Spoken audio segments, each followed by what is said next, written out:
앞으로는 전세 사기 피해 방지를 위해 전세 계약 후 예를 들어 확정 일자 등 임차인의 대항력이 발생하기 전까지 임대인은 해당 주택에 대한 매매나 근저당 설정을 할 수 없게 됩니다.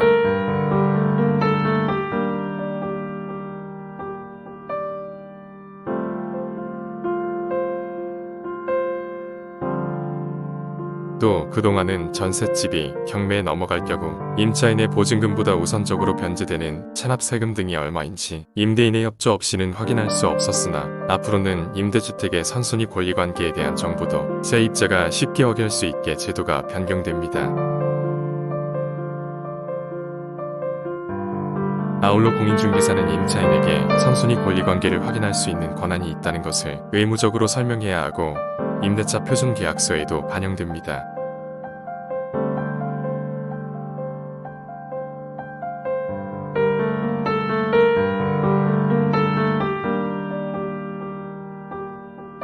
국토교통부는 지난 1일 임차인의 재산 보호와 주거 안정 지원을 위해 이 같은 내용들을 담은 전세 사기 피해 방지 방안을 관계부처 합동으로 발표했습니다.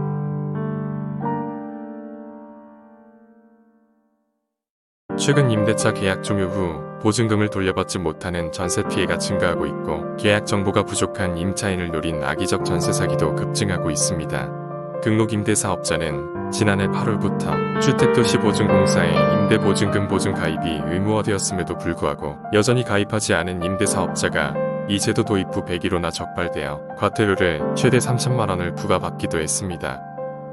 설령 임대사업자가 임대보증금 보증에 가입한 경우에도 임차인은 임대인의 보증 가입 여부를 확인하기가 어려웠고 임차인이 전세계약을 체결할 때 적정한 전세가나 집주인의 세금 체납 여부 등에 대한 정보도 파악하기 어려웠습니다. 이 같은 정보의 비대칭 때문에 세입자는 전세 사기 위험에 쉽게 노출될 수밖에 없었습니다. 이에 전세계약 시 세입자가 확인해야 할 주요 정보들을 모아 한눈에 확인할 수 있는 자가진단 안심전세 앱이 내년 1월 출시됩니다. 이 앱에서는 입주 희망주택의 적정 전세가와 매매가, 악성 임대인 명단, 임대보증 가입 여부, 불법 무허가, 건축물 여부 등의 정보가 제공됩니다. 또한 등록임대사업자가 보증가입을 신청하는 경우 주택도시보증공사가 임차인에게 이를 즉시 통보하고 임차인은 주택도시보증공사 홈페이지 또는 자가진단 안심전세 앱을 통해서 임대사업자의 보증가입 여부를 확인할 수 있게 됩니다. 임차인이 계약 이전에 집주인의 체납 사실이나 선순위 보증금 등의 정보를 확인할 수 있는 서류를 요청할 경우 집주인은 의무적으로 제공해야 하고 계약 후에도 임차 개시일 전까지 미납 국세지방세 등의 정보를 집주인 동의 없이도 임차인이 확인할 수 있게 됩니다. 주택임대차 보호법령을 통해 임차인이 담보 설정 순위와 관계없이 보증금 중 일정 금액을 우선 돌려받을 수 있도록 한 최우선 변제 금액도 4분기 중에 상향될 예정입니다. 현재는 최우선 변제 금액 한도가 서울은 5천만원, 과밀억제권역은 4,300만원, 그리고 광역시는 2,300만원입니다.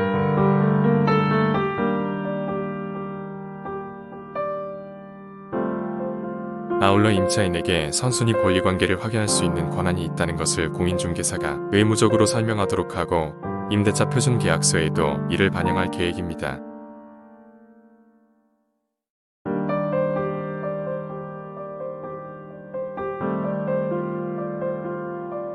특히 확정 일자 등 임차인의 대항력 효력이 발생할 때까지 집주인이 매매나 근저당권 설정을 하지 않는다는 특약을 계약서에 명시하도록 주택임대차 표준계약서도 개선됩니다.